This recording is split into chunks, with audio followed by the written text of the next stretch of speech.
bisa. Tadi silakan dilanjutkan kembali nomor 11 dan 12.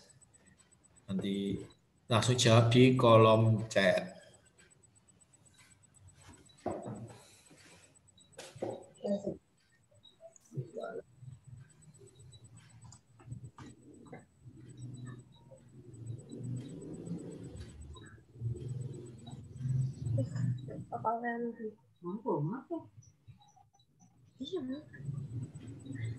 Jensi lagi pengen ini. Masih 2 yang menjawab nih.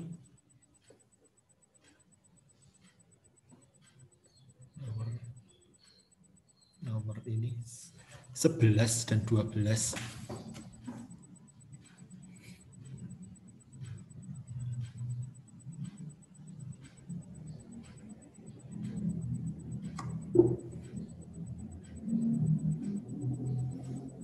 Sudah ada 3 mahasiswa yang menjawab.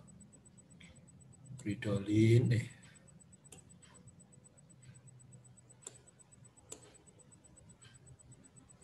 Nah, oke ya. Takutnya nanti waktunya udah habis. Ya kan? Yohanes ya.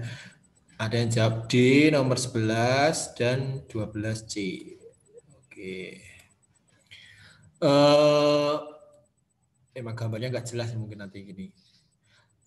Glikolipid dan protein perifer. Nah, mungkin saya besarkan dikit biar gambarnya jelas. Nah, ini kan membran sel. Nah, membran sel itu mempunyai pertama fosfolipid. Yang ini fosfolipid nih yang saya tanda ini nih.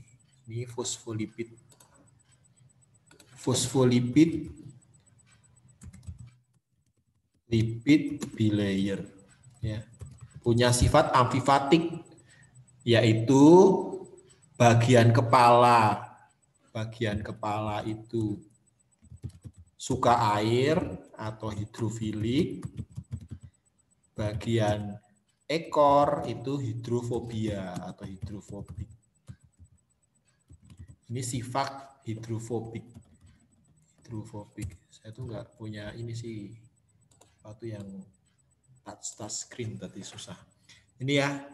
Ini ekornya di sini, ini kepalanya. Ini, wah ini harus ngelotok nih sampai membran sel, struktur membran sel ini.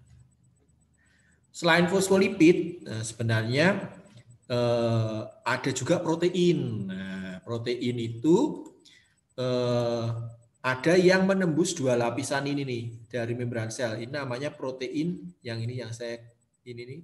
Ini namanya protein integral atau intrinsik. Tapi kalau saya senang pakai istilah integral. Ada juga protein yang menempel di permukaan aja, tapi tidak sampai ke menembus 2 lapisan fosfolipid ini. Contohnya ya ini nih, ini protein kan nih. Ini hanya di permukaan aja nih. Nah, ini namanya protein ekstrinsik atau perifer. Perifer itu kan istilahnya permukaan. Ya. Nah, selain itu juga ada karbohidrat. Ya. Karbohidrat glukosa yang menempel pada protein namanya glikoprotein nomor 3 ini glikoprotein.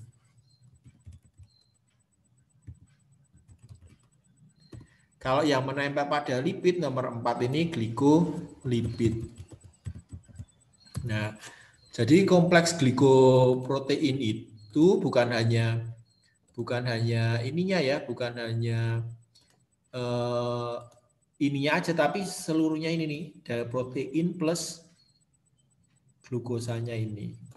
Kalau glikolipid ya berarti sama lipidnya ini nih, sama lipidnya. Jadi jawaban nomor 11 adalah tadi nomor glikolipid 4 dan 2, betul ya, betul. Terus nomor 12. Bagian X yang ditunjuk. Nah, ini juga rancu sebenarnya gambarnya ya. Kalau yang ditunjuk ininya nih, ya ini sitoskeleton, ya kan. Tapi kalau yang ininya berarti sitoplasma itu atau sitosol. Jadi ini gambarnya menurut saya sih kurang ini, ya kan, sitosol atau sitoplasma, atau kalau yang ditunjuk ini ya sitoskeleton. Jadi berarti kalau yang ada sitoskeleton berarti ini di bagian dalam dari sitoplasma, tapi ini enggak lah, enggak saya. Sekarang nomor berikutnya. Nah, ini saya sniping itu aja nih. Nomor berikutnya.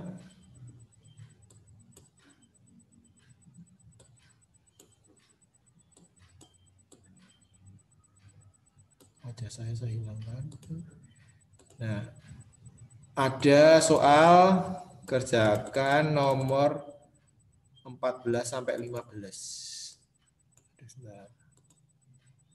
Mudah-mudahan tulisannya kelihatan ya, kecil-kecil ya.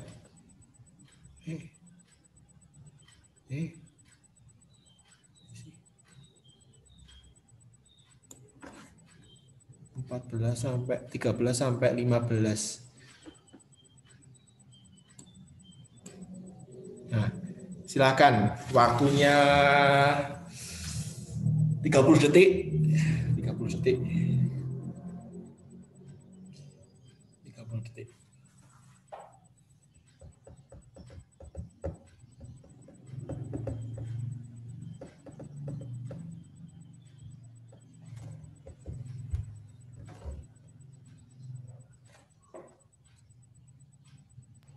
Maaf Pak, ini nomor 13 ya Pak? 13 sampai 15. Baik Pak. Silakan ditulis di kolom chat.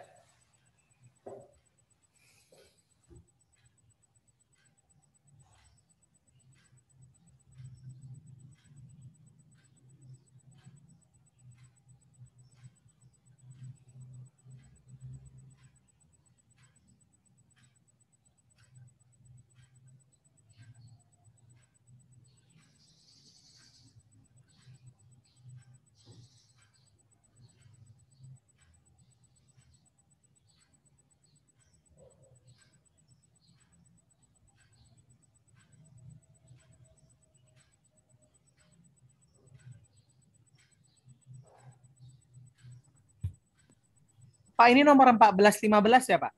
Ya, 13, 14, 15 langsung aja. 13, 14, 15 langsung dijawab.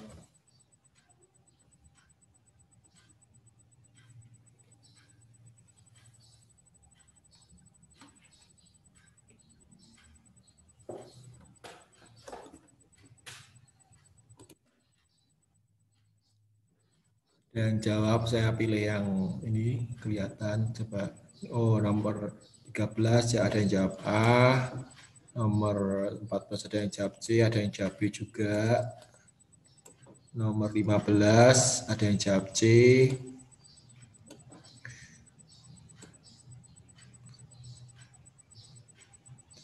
C.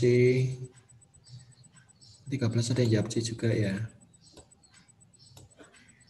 13 ada yang jawab C, C, C, C, C, A, C, C, C. Nah,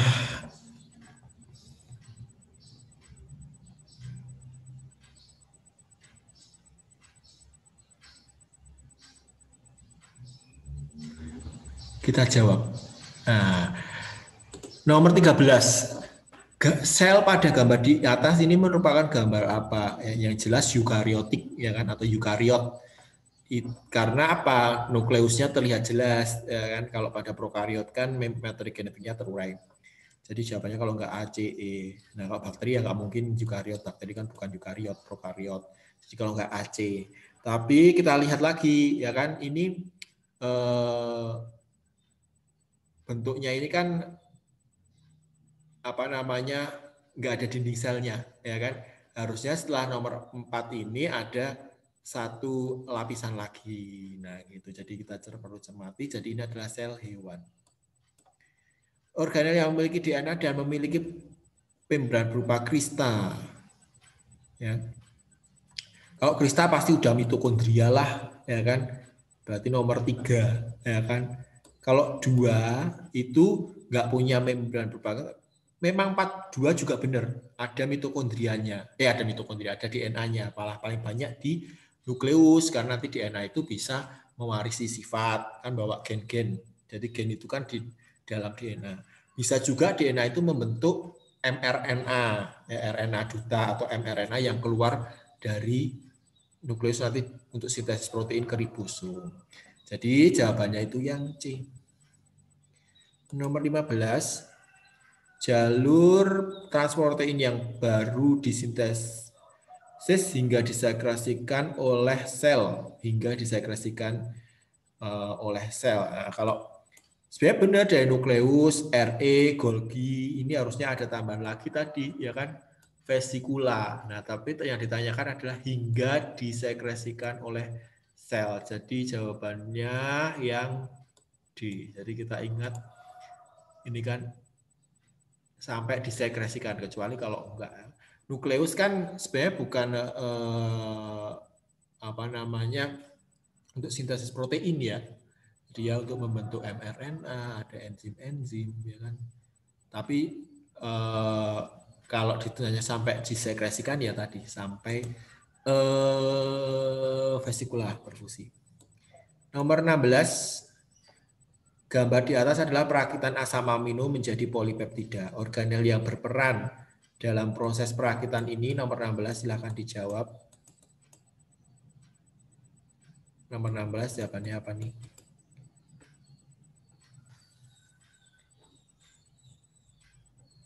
Asam amino menjadi polipeptida, organel yang berperan dalam perakitan ini, yang paling berperan.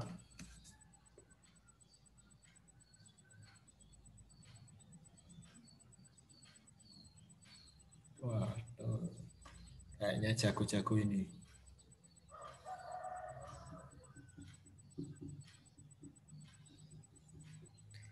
Paling berperan, kita ngajarnya ada 4. Ya betul lah, udahlah. Berarti udah paham. Udah bisa lah ini.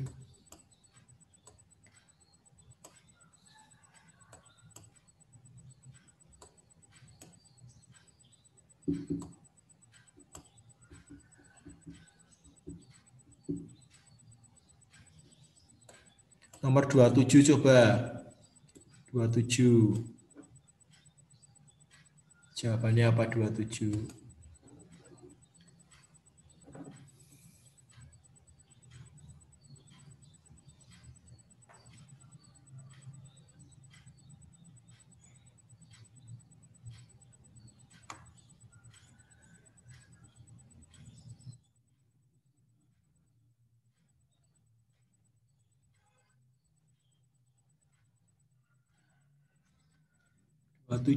Ayo silakan dijawab.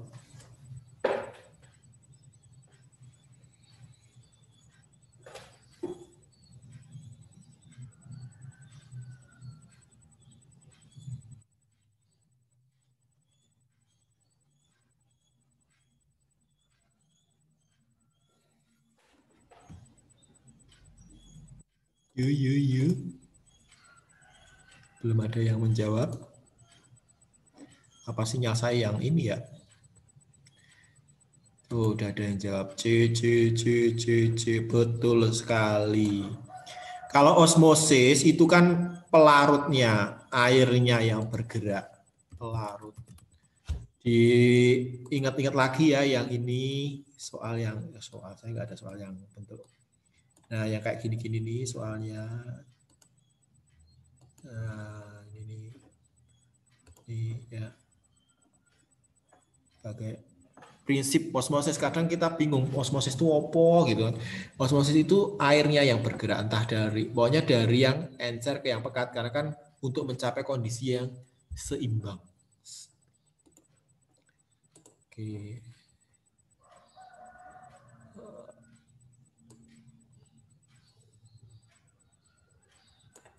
Sebentar, saya carikan soal yang lain. Soal tentang apa ya? Pak, mau nanya Pak. Silakan. Kalau contoh osmosis sama difusi selain yang tadi kan dalam pengaplikasian sehari-hari itu seperti apa sih Pak? Kadang suka bingung juga Pak saya Pak. Kadang suka ketukar-tukar. Tapi memang ini ya, pokoknya intinya kalau difusi itu di sel juga bisa terjadi difusi. Kalau difusi ya tinggal misalnya di apa di sel itu apa contohnya misalnya?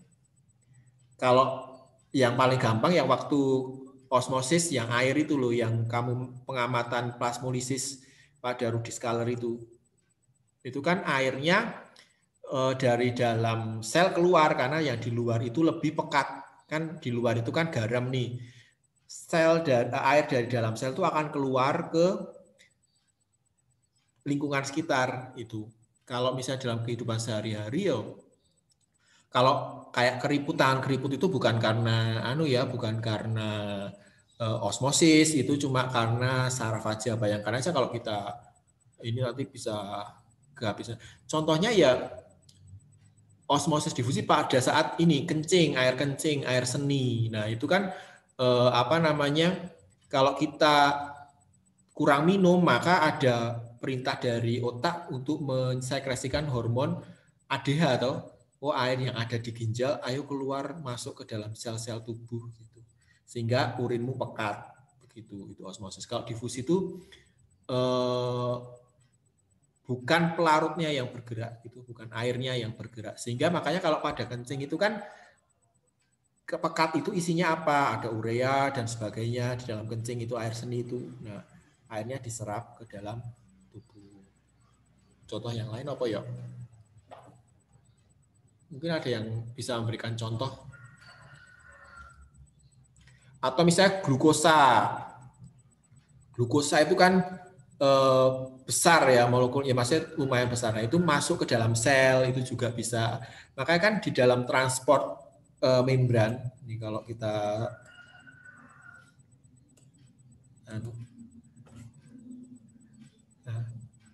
ini ya, oksigen, karbon dioksida, pertukaran misalnya di sel, oksigen kan dimanfaatkan oleh mitokondria lah, masuknya melalui difusi itu.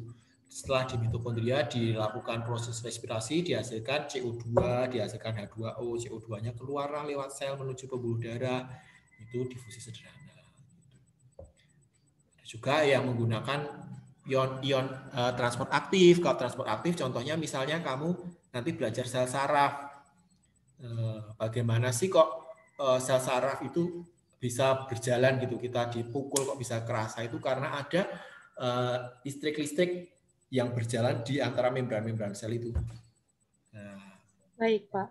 Jadi aplikasinya ya pokoknya intinya kalau osmosis itu ya air yang berpindah atau pelarutnya itu itu aja mungkin ya. Kalau aplikasi di dalam sel ya itu pertukaran zat itu yang ada di dalam sel. Soalnya lagi apa ya, kita carikan soal tentang biologi sel.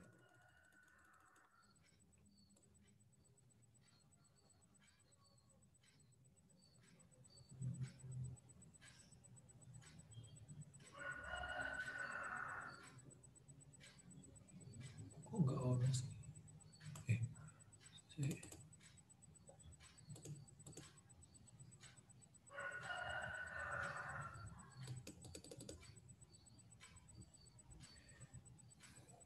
Share screen belum nih? Share screen. Nah, coba nih nomor 1 aja. Nomor 1. Metabolisme dibedakan menjadi 2 berdasarkan kebutuhan energi dan reaksinya. Apa dan apa?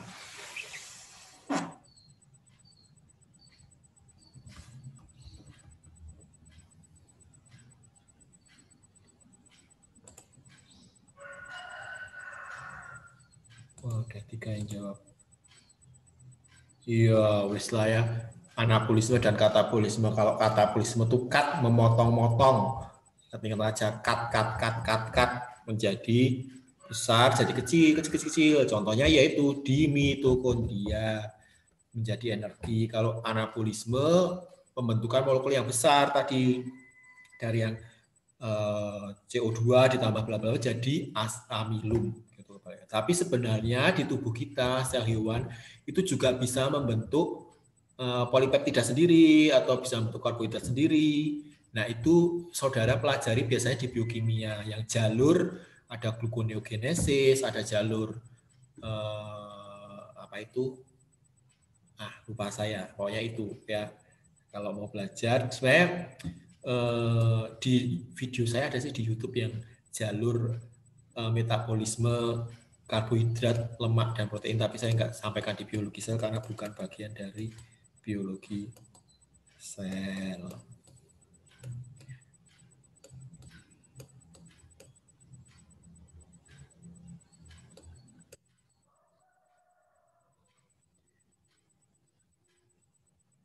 Nomor 9 coba.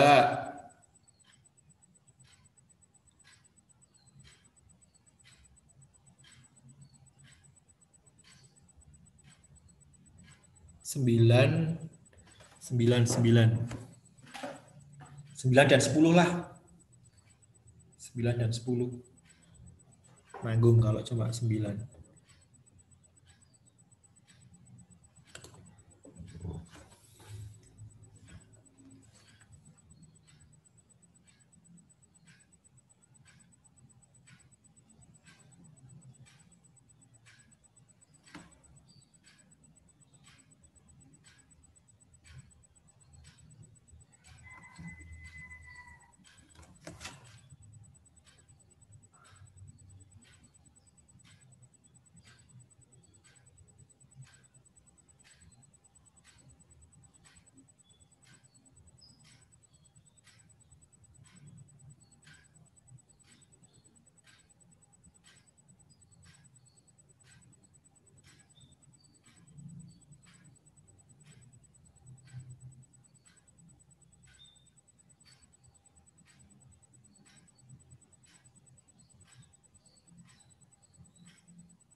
Oke, yuk silahkan. Kalau hujan boleh.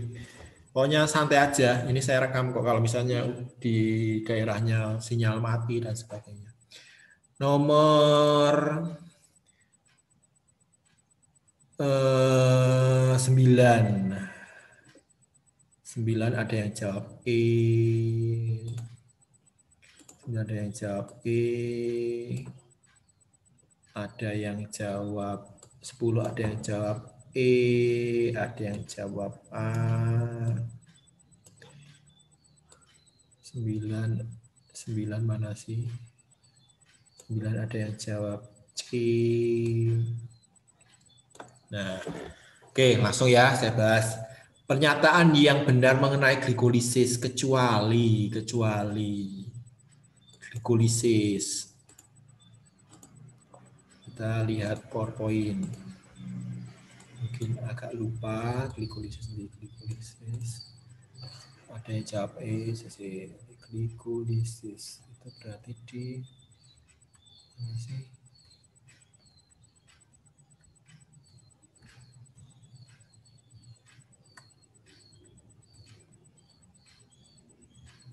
Di bagian apa ya?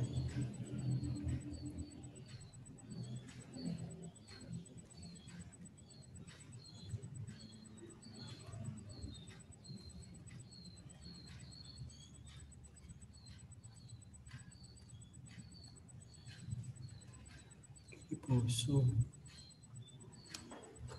Bentar, saya lupa di mana sih?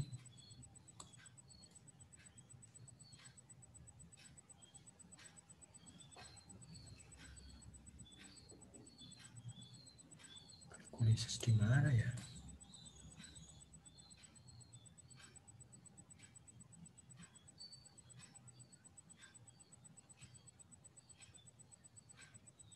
Oh, ini. Nah, glikolisis. Glikolisis itu kan dari glukosa menjadi asam pirufat. Berarti jawaban nomor 1 itu benar ya, yang A. Glukosa jadi asam pirufat nih. Nanti disimak lagi ya. Prosesnya glikolisis ini tidak butuh oksigen. Ya. Ini anaerob ini. Jadi jawabannya itu adalah D. Itu. Kok anaerob katanya respirasi aerob ya sih Pak Fajar. Pada saat glikolisis itu tidak membutuhkan oksigen. Makanya kalau kamu lihat kan respirasi ada aerob dan anaerob. Kalau yang anaerob, nah pada anaerob dia tetap memasuki fase siklus glikolisis kan, jadi asam pirufat. Dia nggak butuh oksigen. Setelah ini dia nggak butuh oksigen, maka terbentuk asam laktat, dan kalau pada asam laktat terbentuk 2 asam laktat, kalau pada alkohol terbentuk alkohol dan CO2. Kalau ini bedanya kalau di alkohol. Tapi kalau pada glikolisis kayak pada aerob, setelah masuk proses glikolisis masuk ke dekarboksilasi oksidatif. Di sini dibutuhkan oksigen. Nah, itu bedanya. Jadi terjadinya di sitoplasma benar, prosesnya menghasilkan 4 ATP dan bukan 2 ATP benar, dihasilkan NADH ya. Sebenarnya dihasilkannya dikalikan 2 ya, jadi 4 NADH ya. Tapi yang paling jawaban paling tepat mendekati itu yang memerlukan oksigen, ya kan? Karena glikolisis itu tidak butuh oksigen, itu konsepnya. Hasil dari satu siklus Krebs ini berapa sih? Kok ini kemarin udah ada sih. Ini ya. 3, 1 FAD 2 CO2 dan 1 ATP. Kok bisa ada yang jawab? Kalau ditanya kok bisa dikalikan 2? Karena kan di siklus glukosa ini dipecah jadi ATP. Ini kan ada 2, ini sebenarnya 2 cabang. Jadi makanya kenapa di sini harus dikalikan 2. Begitu. Oke, waktunya berjalan terus. Ntar pada ngantuk langsung ke ini. Takutnya kelupaan nih.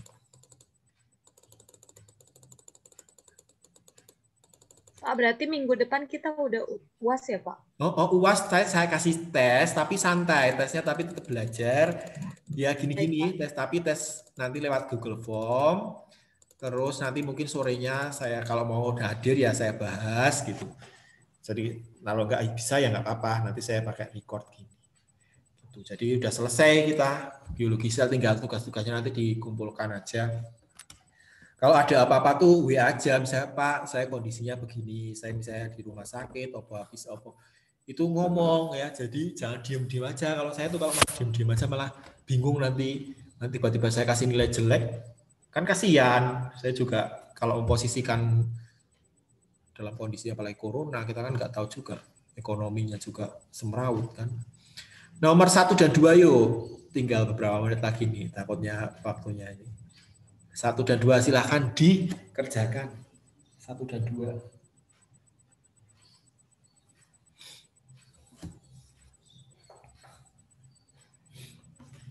Ya, tinggal 10 menit lagi.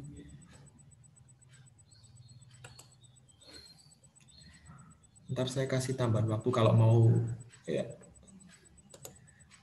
1 dan 2 silahkan dijawab. Oke, sudah ada yang menjawab.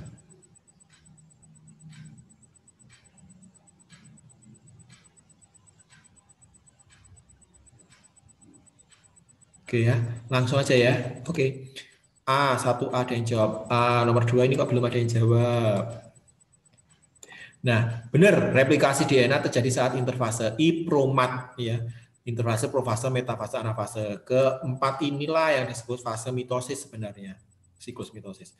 Kalau metafase itu ingat-ingat aja, pokoknya si kromosom itu berada di bagian tengah ekuator. Pokoknya kalau ada gambar yang di tengah-tengah ekuator itu, lah itu adalah metafase tengah-tengahnya. Setelah itu kan anafase, dia ke kutub, ke bagian kutub, terus baru telofase. Ya, telofase itu begini ya. Coba nih saya sambil ini biar takutnya besok kalau keluar, nggak tahu ding masuk keluar. Nah, ini waktu sudah mulai berjalan.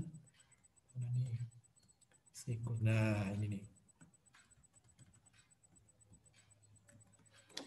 Ya, nih kalau profase ini sudah terbentuk 2 sister kromatid. Jadi kromosomnya kan ibaratnya dari satu sel misalnya cuma punya 20.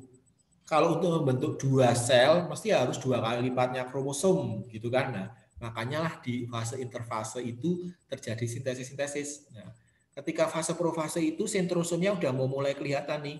Nah, terus terbentuk benang spindle. Nah, pada fase metafase kromosomnya berada di tengah. Kalau anafase sudah menuju kutub dan telofase sudah terbentuk dua anakan. Nah, kalau pada tumbuhan dia nggak punya sentrosom ya. Jadi menggunakan bantuan mikrotubul. Pak, kalau meiosis gimana? Nah, ciri khasnya kalau meiosis ini terbentuk tetrat. Jadi di saat meiosis 1 di metafase 1 ini kan lengannya ada 4 nih kalau kamu amati. Nah, beda dengan yang di mitosis yang pembelahan mitosis di mau. Nah, ini kan lengannya cuma 2 lengan, ya, 2 kromatid pakai D. Kalau ini kan ada 4 kromatid, 1, 2, 3, 4. Itu ciri khasnya di sini. Terus kalau membedakan di metafase 2 bagaimana? Kan juga sama, Pak, dia 2 kromatid. Dilihat di bagian sininya, di bagian lengan satunya ada yang warnanya berbeda. Ini yang disebut dengan chiasma atau crossing over. Nah, ini terjadinya persilangan di situ. Nanti dipelajari di biologi molekuler. Kalau mitosis terjadinya di sel tubuh, ya kan? 2N menjadi 2N. Jadi sel kulitmu kan terus membelah terus kan. Kemudian kalau meiosis itu kan dari sel induk, misalnya sel endosperma, spermatogonium, itu akan dihasilkan 4 anakan. Tapi kalau pada ovum itu hanya dihasilkan satu ovum, yang 3 ini terjadi degenerasi. Itu bedanya mitosis dan meiosis. Pernyataan Pak, yang mau nanya Pak. Yo, monggo, silakan. Karena saya suka bingung sama kromatid dan kromatin, Pak. Beda nggak sih, Pak? Atau sama, Pak? Jadi gen itu kan kalau misalnya ini sebuah DNA, nih, di dalam DNA ini ada gen-gen nih. Gen. Ada bagian yang juga tidak mengandung gen. Nah, ini yang mewarisi kita kan sifat kita. Nah, ini nanti di DNA ini akan menjadi kromatin kalau dililit-lilit oleh protein histon. Nah, itu. Nanti kromatin ini akan memendek membentuk kromatid atau membentuk kromosom juga bisa kalau kromosomnya itu cuma 1 lengan. Nah, kromatid itu 2 lengannya ini. Jadi kalau ini nih. Ini kromosom 1 gini, tapi kan ada kadang-kalanya kromosom itu memendeknya tidak 2 lengan begini sebenarnya. Nah, ini 1 ini kromatid. Nah, kalau kromatid ini diurai, ini adalah kromatin. Oh, Nah, kromatin itu ada protein histonnya dan non histon. Nah, kalau diuraikan lagi kan DNA yang mengandung gen.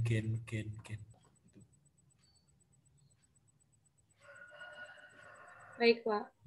Gitu. Nanti mungkin dibaca lagi kalau penjelasan saya kurang jelas. Nah, yang nomor 2 jawabannya ada yang jawab C ya, tapi ada yang nggak jawab ya.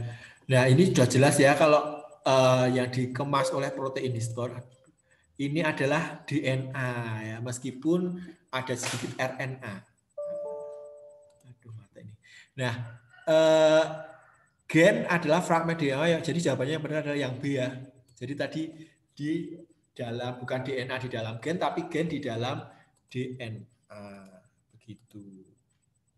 Nah, kalau DNA itu deoksiribosa ya. Kalau RNA ribosa. Kalau DNA itu tidak punya kalau RNA tidak punya gugus basa urasil. Jadi ini harusnya kebalik. Ini jadi kebalik. Jadi nomor 6. Tahapan sintesis protein. Aduh, saya nggak bawa cas lagi di rumah sebelah lagi. Apa nih? Langsung aja ya. Jadi DNA ini membentuk mRNA dulu. Jadi nomor 1. Setelah itu kan keluar RNA duta itu mRNA, keluar dari sel, inti sel, menuju sitoplasma, menuju ke ribosom. Ya kan?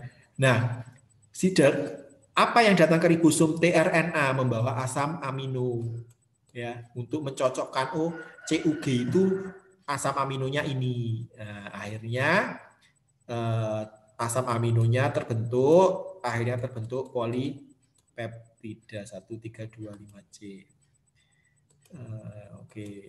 Nah, ini gambar ini diperhatikan ya. Jadi DNA itu mengalami replikasi terus kan. Nah, DNA sebenarnya. Nah, DNA itu di dalam nukleus membentuk RNA, mRNA ini, mRNA. mRNA keluar ke ribosom. Ribosom itu sebenarnya adalah rRNA. Nah, di proses pembentukan mRNA namanya transkripsi. Transkrip nilai ya kan. Kalau dibawa ke ribosom untuk dicetak menjadi asam amino namanya translasi. Translate diterjemahkan menjadi polipeptida. Siapa yang membawa asam amino adalah tRNA. Oke. Saya rasa itu saja